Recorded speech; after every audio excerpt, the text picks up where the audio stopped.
అద్దెకిస్తే అద్దె చేసుకున్నట్టు అగ్రిమెంట్ చేస్తే ఆ అగ్రిమెంట్ మీద కూడా జిఎస్టీ వచ్చింది. అంటే ఇల్లు బాడికి ఇస్తే కూడా దాని మీద కూడా జిఎస్టీ. ఈ జిఎస్టీ వలన ప్రతి నెల 2 లక్షల కోట్ల రూపాయల కేంద్ర ప్రభుత్వానికి డబ్బులు వెళ్తున్నాయి. అంటే సంవత్సరానికి 25 లక్షల కోట్లు. దాంట్లో కొద్ది భాగం రాష్ట్రాలకు ఇస్తున్నారు, మిగతాదంతా కేంద్ర ప్రభుత్వ ఖజానాలో వేసుకుంటారు. మనకేమో జరుగుతూ ఉంది. అందుకే ఈ పెద్ద రోడ్ల రద్దు, జిఎస్టీ చిన్న పరిశ్రమలు నాశనం చేయటం, చిన్న వ్యాపారాలు నాశనం చేయటం.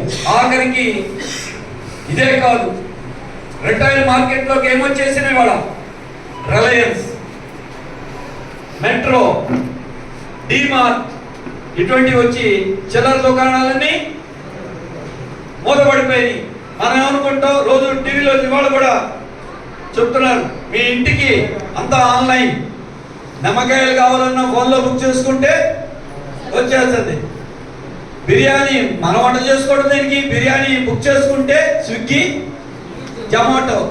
ఇప్పుడు ఆటో ఎక్కాలంటే ఓలా, ఊబర్, ర్యాపిడో, బండి ఇవన్నీ వచ్చేసి ఆన్లైన్ కంపెనీలు వచ్చేసి ఏం జరుగుతుంది, ఆటో కార్మికుడు తన సంపాదనలో రోజుకు 500 సంపాదిస్తే ఈ ఓలా ఊబర్ కంపెనీలకే 20% ఏమీ లేకుండా బుక్ చేసుకుని కోట్ల రూపాయలు సంపాదిస్తున్నారు. ఈ విధానాలన్నిటికీ శ్రీకారం చుట్టి, అందుకే నేను చెప్తున్నా, పేదవాళ్ళని, చిన్న వ్యాపారస్తుల్ని, చిన్న పరిశ్రమల వాళ్ళని దెబ్బ కొట్టి బడా కంపెనీలు మరిచిపోయే విధానాన్ని అవలంబిస్తూ ఉంటే జగన్మోహన్ రెడ్డి గారు దాన్ని బలపరిచారు మనకు దాకా. ఇప్పుడు చంద్రబాబు నాయుడు గారు ఇంకా అప్పుడు విజన్ 2020 2020 అన్నాడు, ఇప్పుడు 2047 అన్నాడు.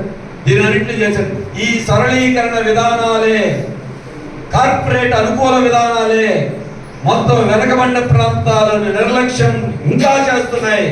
వెనకబడిన ప్రాంతాలు ఇంకా దెబ్బతీస్తున్నాయి. అట్టడుగునున్న బలహీన వర్గాలని